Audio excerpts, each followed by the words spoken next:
Okay. So this one is the Yang one. Sorry, I'm going to do this real quick. Basically, guys, we're going to look at the top two rows, basically very favorable and somewhat favorable. So you look at Yang, you've got the first thing I would call out is around the age groups. He used to be really strong with this 18-29 and suck with 30 and above. And now we have nice equal distribution, almost equal, around 32 for the 30-year-olds, 31 for the 45-year-olds, 35 for the 65-year-olds. Still strongest with the 18-29 at 38. But it used to be like this 38 and like in the teens, if I recall correctly, for some of these other demographic groups. The other thing I would call out is the Black support is fantastic, 39, favorable or somewhat favorable. Hispanic strong at 31. And with the African-American vote, 46% don't have an opinion yet, so they're still winnable. Now, I was comparing that to Buttigieg, so let me do a quick flip over to Buttigieg. Hopefully it's this one. Yeah, here's Buttigieg. Okay, Buttigieg, not that good with the young people, 26, with the 18-29 set, 31, 30, but 37 with the older folk. So Buttigieg is like the opposite of Yang in that he does stronger with the older folk than the younger folk. And then in fairness to Buttigieg, people give him crap for being weak with the African-American vote, but he does have 37% favorability with the African-American vote. He has 9% very unfavorable, which is higher than Yang's unfavorable with Black voters, but it's not like when you read about it in the press, you would imagine that like every Black voter hates Buttigieg. That's not true. And then with Hispanics, he's doing pretty well, 30. So very comparable to Yang. And then the other thing about Buttigieg is he's got about 30 and 30 male, female in terms of percent favorable for Buttigieg. Now, if we go to Yang,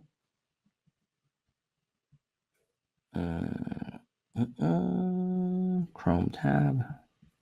If we go to Yang, now we're looking at Yang. Look at his male favorability, 38%, 30% for female. So both have about 30% favorability with females, but Yang has 38%. So 4 out of every 10 males who have an opinion, just 4 out of 10 males have a favorable opinion of Yang. Now look at the don't know number here for females for Yang. 43% of females have no knowledge of Yang, whereas 28% of males have no knowledge of Yang. So we still have a lot of headroom as more women voters become aware of Yang. So Yang has 43% who don't know anything about him. Let's see what Buttigieg for female. Let's see, here we go. So now we're at Buttigieg. 37% of females don't know anything about Buttigieg. So Buttigieg has a little bit more awareness with females than Yang. And then when we looked at party ID, this is Buttigieg. You got 12% of Republicans favorable and 24 of independents. So Buttigieg, again, is known as this centrist. So it's got 24 independents, 12% Republicans. And now if we switch over to Yang, you see nope, wrong tab. Come on, man. Is it this one? Okay, for Yang, you got 31% of independents have a favorable view of Yang and 15% of Republicans. So even though everybody likes to talk about Buttigieg being the centrist moderate, he's not as like out there as Warren and Sanders, Yang does better with independents and Republicans than Buttigieg. And then lastly, we looked at Trump voters. You've got Yang getting 16% of Trump voters. And what does Buttigieg get?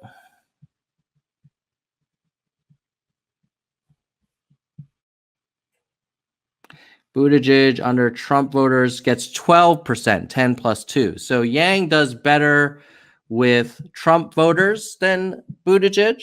Yang does better with independents than Buttigieg. Yang does better with Republicans than Buttigieg. Yang does better with men than Buttigieg. Yang does better with young people than Buttigieg. But let's keep it real. Buttigieg does do better with older white voters than Yang. But I don't think they're going to decide the election, frankly. Okay. So that was a little bit, sorry about the screen sharing mishap. Oh, my goodness. Oh, people were asking how many people were polled. So let me look that up for you while I've got the tables. There were, I'll go to the top.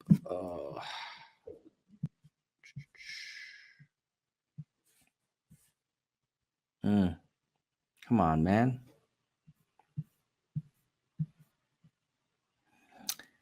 There were 1,500 people total polled, which is generally representative of a population our size, especially. I think the only risk is there might be some bias into who answers these polls. So you got to take it with a grain of salt, but it's better than guessing. Okay, so that was the polls. Now let's look at the search history. Let's look at search. Hopefully this will work. Boom. Boom. Okay. Google Trends. Here we go. So let's say the last 7 days. Okay, last 7 days, this is the average. You have Yang and Bernie being the most searched for, but I would say the biggest thing I would notice is how close Yang, Buttigieg, Warren, Bernie, and Biden are for searches. When you look at where people are, you've got Yang has great strength in the West Coast and Texas. Ooh, interesting. And then a little bit of the East Coast with North Carolina, Virginia. Actually, it's nice. And then Biden looks nice kind of in the middle of the country. And then Buttigieg. Buttigieg is very strong in Iowa, which is so sad because Iowa is a very small state, but has so much more influence than like this whole West Coast. And you know what? You got to give Buttigieg credit. Like he's playing the game.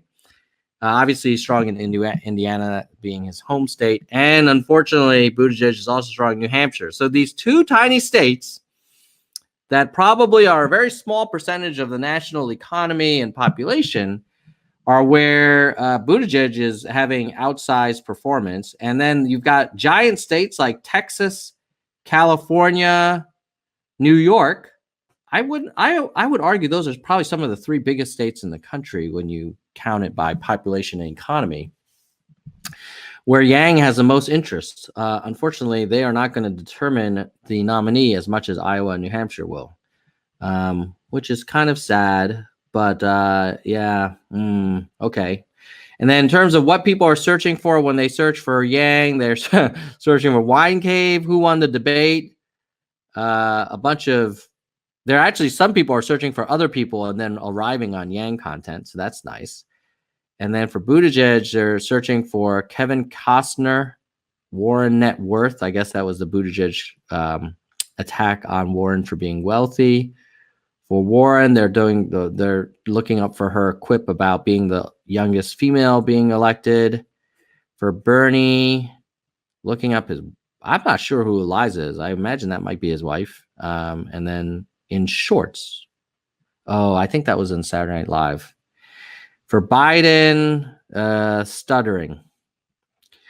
Okay. YouTube search. I believe that YouTube may represent more people who are seriously leaning into the election and interested in finding out what's going on. And here you see Yang crushing it for the last 7 days. The next would be Biden and Sanders. Very little YouTube search activity for Buttigieg or Warren. Look at this map. It's all blue, basically. And then Biden. And I think for Biden, it's a lot of people looking for, what are they looking for? His stuttering. Wow, a lot about his stuttering.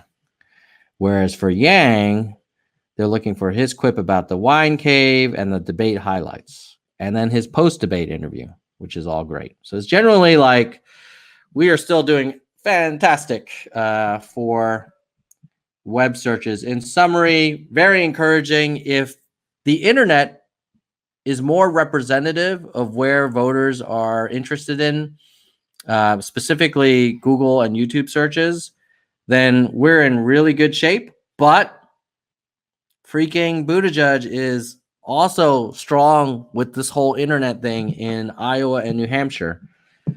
The fact that Yang is strong in states like California, Texas, and New York really doesn't matter.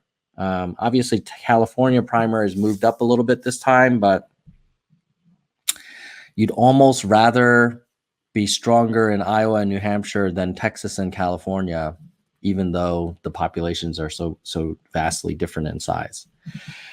Okay, now let's go to Twitter. Okay, let me share screen.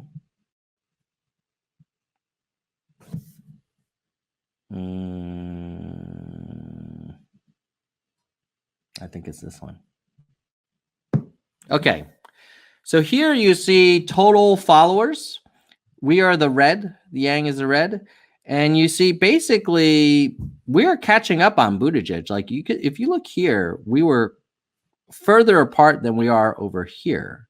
So here he had 1.557 million. We had he had 1.6. We had 1.1.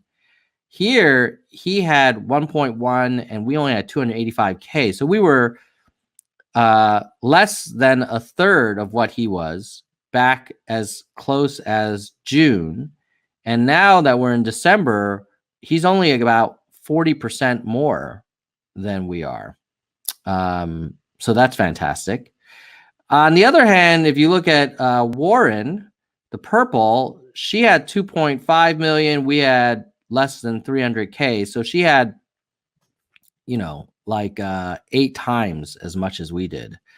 And now she has 3.5 times as much as we did, probably a little bit less than that. So we're closing in on both of them. And then if you look at like daily ads, you can see, wow, we had a big one on December 20th. We grew by 15,000 and they grew by 1,000 and 5,000. But if we go back, let's not cherry pick. The latest data we have is from December 26th. They grew by 1,428, and we grew by over 2,000. On Christmas Day, we grew by 3,000. They grew by 301.6K. So we are absolutely also doing very nicely on Twitter. And then I'm going to, it's almost 45 minutes. So then I'm going to just share a couple more things and we'll wrap up. Let's look at betting odds. So where is it? Here we go. Election predictions. This is the predicted betting odds market. You have us 1 in 10 chance of getting the nomination. Higher than Bloomberg, Klobuchar, Clinton, Booker, 10 times higher than Booker. And then you have Biden still being most likely, according to gamblers, and Buttigieg a little bit more likely than us, but not that much more. So that's encouraging. I will say that is one betting odds market. There is another one that shows us not as strong, but still roughly in the same order. And then lastly, I'm going to do media coverage. Now, media coverage, as you guys know, is something that I'm always pissed off about. But I actually think that we have some progress to report. So let me just share some data.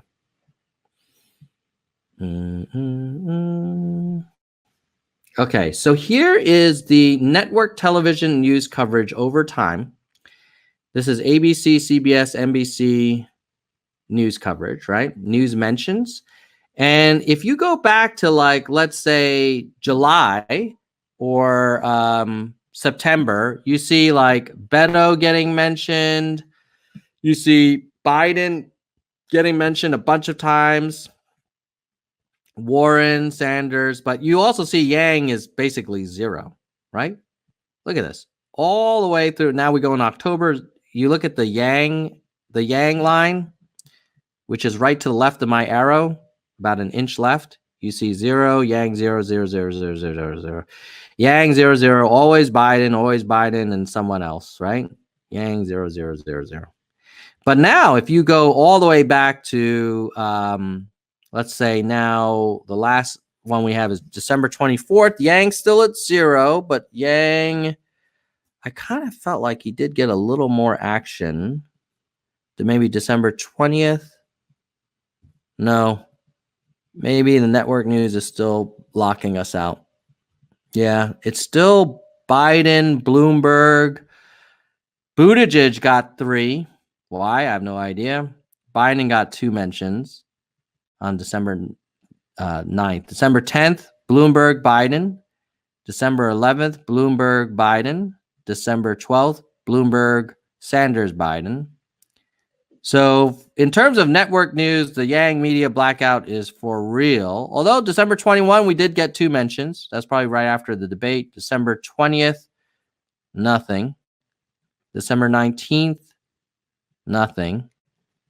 So that's the network news. So maybe there's not that good news for the network news. But if you look at online news mentions, we can come back here in August and you see Yang is where? Around 388 versus Biden's 1900. So about 15% of the top person back in August.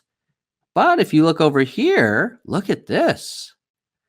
December 17th, Yang's at 397, almost 400. The top one is Biden at 3,400. So we are more than 10%. We're about maybe 13%. And then if you go here, December 22nd, you got Yang at 134, a little over 10% of the top guy. December 24th, Yang at 132, Biden a little less than 10%. So we're usually around 10% of the top mentioned person. But if you go back in time to say June, the top guy got 1675 and Yang got 93. So he got less than 10% in June. In July, the top guy got 976. Yang got only 260. Oh, actually, Yang had a good day on that one day. Wait a minute. July 24th, the top person had 1,300 and Yang had 30. So like 3%. And then August, top guy gets almost 800. Yang gets 45, so 5%. So now we're getting around 10 to 15% of the top guy. You know, that's progress. I'll take it. I'll take it. Like, look at this. On December 16th, we got mentioned 582 times. Well, so 10% would be 300. 10% of 3,047 would be 300. So we're even almost 20% on December 16th. On 17th, we got more than 10%. On the 19th, we got more than 10%. Yeah. So online news mentions looking way more encouraging.